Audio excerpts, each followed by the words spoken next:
Movie की शुरुआत में एक आदमी को मोटरसाइकिल से आते हुए दिखाया गया है जो एक जगह रुककर रोड से नीचे चला जाता है। कुछ देर बाद वो एक लड़की को अपने कंधे पर उठाकर बाहर लाता है और उसे वैन में डाल देता है। फिर उस लड़की को एक कमरे में रखा जाता है जो पूरी तरह से व्हाइट कलर की रोशनी में ग्लो कर रहा था। अब वहाँ एक और लड़की होती है जो पूरी तरह से नेकेड थी। वो पहले वाली लड़की के सारे कपड़े उतारकर खुद पहनने लगती है। फिर उसे उस लड़की के बॉडी पर एक चींटी दिखाई देती है जिसे वो बहुत गौर से देखने लगती है। तभी बाहर एक स्पेसशिप दिखाई देता है जो कुछ समय बाद वहां से चला जाता है।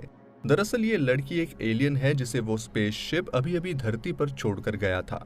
उसके बाद वो उसी वैन में बैठ जाती है जिस वैन से उस मोटरसाइकिल वाले आदमी ने पिछली रात उस अननोन लड़की को यहाँ लाया हुआ था। दरअसल वो मोटरसाइकिलिस्ट भी एक एलियन होता है जो इस लड़की के काम में मदद करता है। अब वो लड़की शॉपिंग मॉल से अपने लिए कुछ कपड़े और मेकअप का सामान खरीदती है, जिसके बाद वो वैन में बैठकर सिटी के चक्कर लगाने लगती है और रास्ते में जाते हुए लोगों को ऑब्जर्व करने लगती है। कुछ देर बाद वो एक आदमी से किसी जगह का एड्रेस पूछती है और उसे भी लिफ्ट देने का ऑफर करती है। बातों बातों में वो आदमी बताता है कि वो एक इलेक्ट्रिशियन है और इस शहर में अकेला रहता है। अब अगले सीन में वो लड़की वैन में अकेली होती है और फिर से रास्ते से जाते हुए लोगों को ऑब्जर्व करने लगती है।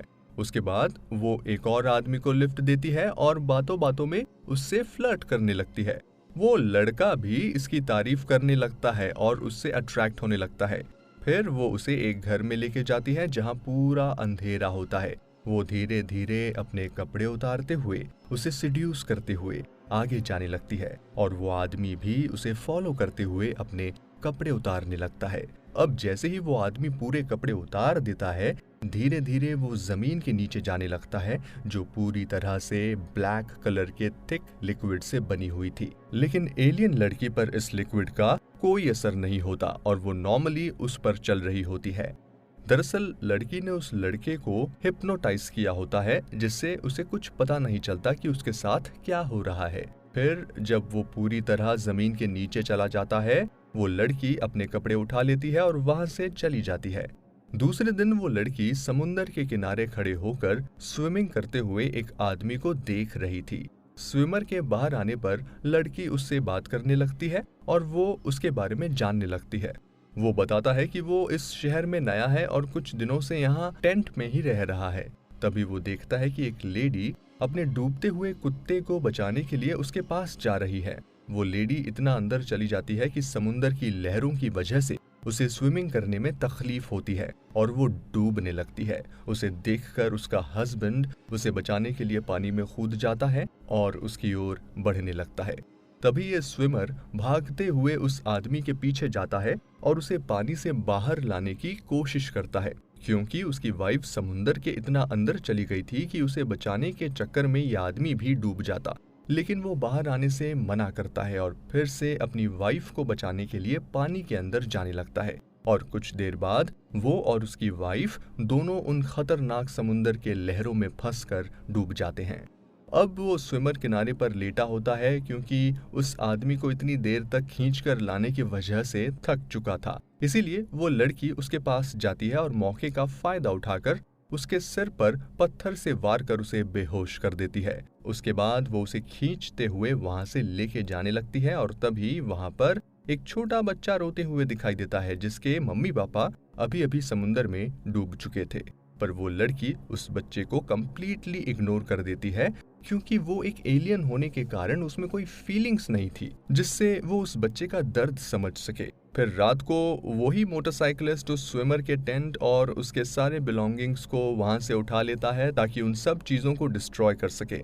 तभी हम देखते हैं कि वो बच्चा अभी भी वहां अकेला बैठा रो रहा है जिसे ये एलियन भी इग्नोर कर देता है। दरअसल वो एलियन लड़की ऐसे मेल्स को ढूंढती है जो इस शहर में अकेले रहते हैं और जिनके गायब होने से किसी को पता ना चले। अब आगे वो एक और लड़के का पीछा करते हुए क्लब में चली जाती है जिसके बाद वो लड़का उससे अट्रैक्ट होकर बात करने लगता है। फिर वो उसे उसी ब्लैक रूम वाले घर में लेके आती है जहां उसने अपने पिछले कुछ विक्टिम्स को लाया हुआ था। ये आदमी भी उस लड़की से अट्रैक्ट होकर उसके पीछे जाने लगता है और हिप्नोटाइज होकर उस लिक्विड के अंदर डूब जाता है। फिर लिक्विड के अंदर से वो उस लड़की को वहां से जाते हुए देखने लगता है। तभी उसकी नजर सामने एक आदमी पर पड़ती है जो उसकी तरह ही इस लिक्विड में फंसा हुआ था। दरअसल ये उस लड़की के पीछे कुछ विक्टिम्स में से था जिसकी बॉडी अब पूरी तरह से फूल चुकी थी और उसकी स्किन भी उसके बॉडी से लूज हो गई थी। ऐसा लग रहा था जैसे उसकी बॉडी को हार्वेस्टिंग के लिए या प्रिजर्वेशन के लिए फ्रीज करके रखा हुआ था। वो आदमी चिल्लाने की कोशिश कर रहा था लेकिन उसके मुंह से कोई आवाज ही नहीं निकल रही थी। अब जैसे ही कुछ सेकंड्स के लिए क्लब वाला आदमी उसे टच करता है, वो उससे दूर जाने लगता है और अचानक एक बैलून की तरह फट जाता है और वहां सिर्फ उसकी स्किन और बाल फ्लोट होते हुए दिखाई देते हैं। जिसके बाद उस आदमी के बॉडी पार्ट्स क्रश होकर एक मशीन के थ्रू अंदर जाने लगते हैं। अब फिर से वो लड़की अपने अगले शिकार के लिए निकल पड़ती है और जब वो एक सिग्नल पर रुकी होती है तभी एक फ्लावर्स बेचने वाला आदमी उसे फ्लावर देके कहता है कि ये उस कार में बैठे आदमी ने उसके लिए भेजे हैं। वो उन फ्लावर्स को ले लेती है और देखती है कि उस पर खून लगा हुआ था। दरअसल वो खून फ्लावर बेचने वाले आदमी का था जिसके हाथ पर कांटे चुभे थे और वो उसे बैंडेज करवा रहा था। वो कंफ्यूज हो जाती है क्योंकि शायद उसने पहली बार खून देखा था। उसके बाद वो रेडियो पर न्यूज सुनती है कि पुलिस को बीच पर एक आदमी की डेड बॉडी मिली है और उसकी वाइफ और 18 महीने का बच्चा मिसिंग है।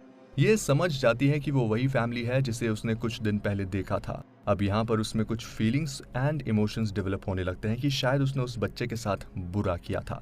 इसीलिए हम देखते हैं कि वो अब पहली बार औरतों और बच्चों को ज्यादा ऑब्जर्व कर रही थी ताकि वो उनके बिहेवियर और इमोशंस को जान सके कि वो लोग कैसे अपने आसपास की चीजों पर रिएक्ट करते हैं और कैसे एक दूसरे को सपोर्ट करते हैं।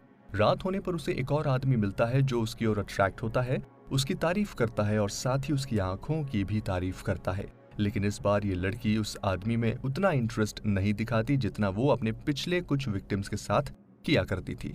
वो उसके साथ वैसे फ्लर्ट नहीं करती जैसे पिछले कुछ विक्टिम्स के साथ किया करती थी और उसके साथ बहुत कम बात करती है। फिर वो उस आदमी को उसी ब्लैक रूम वाले घर में लेके जाती है और उसके साथ वही करती है जो उसने बाकी सारे लोगों के साथ किया था। अब वो मोटरसाइकिलिस्ट उस एलियन लड़की की आंखों को बहुत ध्यान से ऑब्जर्व करने लगता है, ये देखने के लिए कि शायद उसमें भी कोई ह्यूमन फीलिंग्स डेवलप ना हो रही हो, क्योंकि उसे किसी तरह पता चल गया था कि उस आदमी ने इसकी आंखों की तारीफ की थी, जो शायद पहली बार हुआ था। लेकिन फिर सब ठीक लगने पर वो वहां से चला जाता है। अब वो लड़की चलते चलते एक जगह गिर जाती है, तभी कुछ लोग आकर उसकी मदद करते हैं। उस वक्त वो उन लोगों की काइंडनेस और उनका हेल्पिंग बिहेवियर देखकर काफी सरप्राइज होती है। वो एक तरह से ह्यूमंस के प्रति इमोशनली कनेक्ट होने लगती है। उसके बाद वो पूरा दिन अपने आसपास के लोगों को नोटिस करती है, उन्हें ध्यान से ऑब्जर्व करने लगती है, ये देखने के लिए कि मेन, विमेन, बच्चे, बूढ़े सभी एक दूसरे के साथ कैसे बिहेव करते हैं, बच्चों के साथ कैसे बिहेव करते हैं, कैसे हंसते हैं, कैसे स्माइल करते हैं। धीरे धीरे उसमें फीलिंग्स डेवलप होकर वो लोगों की इमोशंस को समझने लगती है। अब रात में वो एक और आदमी को एड्रेस पूछने के बहाने से उसे अपनी वैन में लिफ्ट देती है। यह आदमी डिसफिगर्ड होता है जिस कारण उसका कोई फ्रेंड या गर्लफ्रेंड नहीं होती। वो इस लड़की की तरफ भी अट्रैक्ट नहीं होता और ना ही उसकी तरफ देखता है। लड़की नोटिस करती है कि यह आदमी बाकी लोगों की तरह नहीं है जो उसे सेडक्टिव नजरों से देखते थे, लेकिन अपने काम को पूरा करने के लिए वो लड़की आखिर किसी तरह से उसे सिड्यूस करने में कामयाब हो जाती है और उसे उस ब्लैक रूम में ले जाकर उस लिक्विड के अंदर भेज देती है। फिर उस रूम से बाहर आते वक्त वो काफी देर तक मिरर में अपनी आंखों को घूरने लगती है। उसे फील होता है कि उसने उस आदमी के साथ गलत किया जो बाकी लोगों की तरह नहीं था। तभी वहां डोर की ग्लास के पास उसे एक मक्खी दिखाई देती है जो बाहर जाने की कोशिश कर रही थी। वो सोचने लगती है कि उस आदमी को भी लिक्विड के अंदर ऐसा ही फील होता होगा, इसीलिए वो उसे छोड़ देती है और खुद भी अपने वैन में बैठकर वहां से चली जाती है। वो आदमी भागते हुए अपने घर की तरफ जा रहा होता है कि तभी उस मोटरसाइकिलिस्ट को किसी तरह इस बारे में पता चल जाता है और वो उसे पकड़कर अपने साथ लेके जाने लगता है। दूसरी तरफ वो लड़की वैन से जाते वक्त नर्वस दिखाई देती है क्योंकि उसने अपने लोगों के साथ गद्दारी की थी और उसे डर था कि वो लोग उसे मार देंगे। इसीलिए वो वैन को एक जगह छोड़कर चलकर जाने लगती है और एक रेस्टोरेंट में जाकर केक ऑर्डर करती है, लेकिन उसकी एलियन बॉडी उस केक को डाइजेस्ट नहीं कर पाती और वो वहां से चली जाती है। अब उसे अनकंफर्टेबल और रेस्टलेस देख एक आदमी उसकी मदद करने के लिए ऑफर करता है और उसे अपने घर लेके जाता है। फिर वो आदमी उसे खाना ऑफर करता है, लेकिन वो खाने को मना कर बहुत ध्यान से टेलीविजन देखने लगती है। वो टीवी पर चल रहे ह्यूमर को समझने लगती है और लोगों को ऑब्जर्व करने लगती है। उसके बाद रेडियो पर चल रहे म्यूजिक को सुन वो अपनी उंगलियों से टैप करने लगती है और म्यूजिक को फील कर रही होती है। फिर वो एक बड़े मिरर के सामने नेकेड खड़े होकर अपनी बॉडी को बहुत केयरफुली और क्लोजली ऑब्जर्व करने लगती है, क्योंकि वो पहली बार अपनी पूरी बॉडी देख रही थी। उसके बाद वो उस आदमी के साथ इंटीमेट होने लगती है, पर इंटरकोर्स के दौरान उसे अजीब फील होने लगता है, इसीलिए वो उसे रोक देती है, क्योंकि शायद वो इस प्रोसेस से बिल्कुल अनजान थी और उसे डर भी था कि उस आदमी को उसकी असलियत पता चल जाएगी। इसीलिए वो वहां से चली जाती है और उस मोटरसाइकिलिस्ट से बचने के लिए जंगल में जाकर रहने का सोचती है। वहीं दूसरी ओर वो मोटरसाइकिलिस्ट अपने 3 और एलियन साथी से मिलकर उस लड़की को ढूंढने के लिए कहता है। जंगल में उसे एक और आदमी मिलता है जो वहां लकड़ियां काटने का काम करता था। जंगल काफी बड़ा और बारिश होने की वजह से स्लिपरी होने के कारण वो उसे संभल कर जाने को कहता है।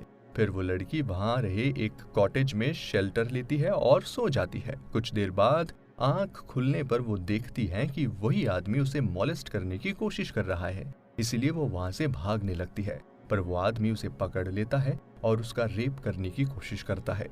जब वो उसके कपड़े फाड़ने लगता है तो उसके हाथों पर ब्लैक कलर का कुछ ग्रीस जैसा सब्सटेंस लग जाता है। तभी वो देखकर शॉक हो जाता है कि कपड़ों के साथ उस लड़की की स्किन भी निकल रही थी, जिसके अंदर एक और ब्लैक कलर की स्किन थी। ये देख वो आदमी वहां से भाग जाता है और वो लड़की धीरे धीरे अपनी ह्यूमन स्किन निकालने लगती है और अपने ह्यूमन चेहरे को बहुत ध्यान से देखने लगती है, जिसकी आंखें अभी भी ब्लिंक कर रही थी। फिर कुछ देर बाद वो आदमी वापस आता है और पीछे से उस एलियन पर गैसोलीन डालकर उसे आग लगा देता है।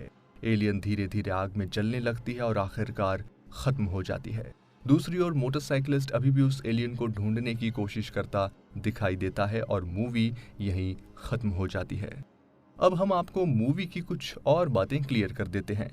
मूवी के शुरुआत में एक तरह की ब्राइट लाइट दिखाई गई थी जो दरअसल एक एलियन की बॉडी फॉर्म हो रही थी, लेकिन यहाँ उसकी पूरी बॉडी को ना बताकर सिर्फ उसकी आंख फॉर्म होते दिखाई गई है और साथ ही हमें बैकग्राउंड में कुछ वर्ड्स और अल्फाबेट्स की आवाजें भी सुनाई देती हैं जो दरअसल उस एलियन लड़की की होती है और वो इस धरती पर आने से पहले यहाँ की लैंग्वेज सीख रही थी।